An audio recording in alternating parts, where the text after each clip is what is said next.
ஹரே கிருஷ்ணா. ஓம் நமோ பகவத்தே வாசுதேவாய. ஹரே கிருஷ்ணா. ஸ்ரீமத் பகவத்கீதை அத்தியாயம் 1, குருக்ஷேத்திர போர்க்களத்தில் படைகளை கவனித்தல். ஸ்லோகம் 15.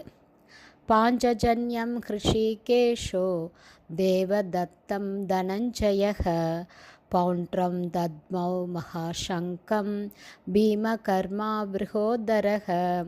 டிரான்ஸ்லேஷன்: பகவான் கிருஷ்ணர் பாஞ்சஜன்யம் என்னும் தன்னுடைய அற்புதமான சங்கை உரக்க முழக்கினார்.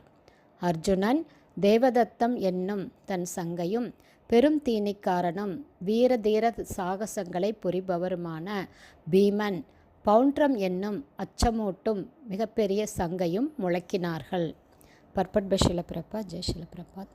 பகவான் கிருஷ்ணர் இங்கே ரிஷிகேஷர் என்று அழைக்கப்படுகிறார். ஏன்னா அவரே அனைத்து புலன்களுடைய உரிமையாளர்.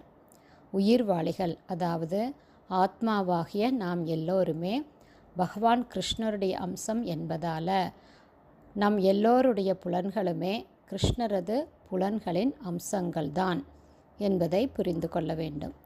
ஜீவாத்மாவிடம் புலன்கள் உண்டு என்பதை ஏற்றுக்கொள்ள முடியாத அருவவாதிகள் அவர்களை அருவமானவர்களாக வர்ணிப்பதற்கு நினைக்கிறார்கள். ஆனால் எல்லா உயிர்வாளிகளின் இதயத்திலும் அமர்ந்துள்ள பகவான் நம் எல்லாருடைய புலன்களையும் வழிநடத்துகிறார் என்பதை புரிந்து கொள்ள வேண்டும். பகவானுடைய வழிகாட்டுதல் ஜீவனுடைய, அதாவது ஆத்மாவாகிய நம்முடைய சரணாகதியை பொறுத்ததுதான்.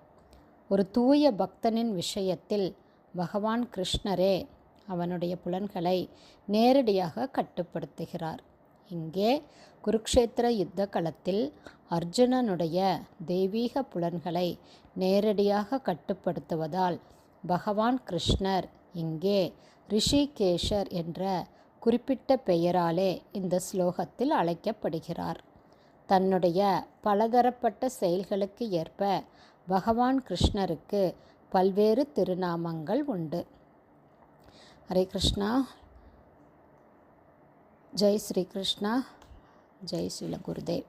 ஹரே போல்.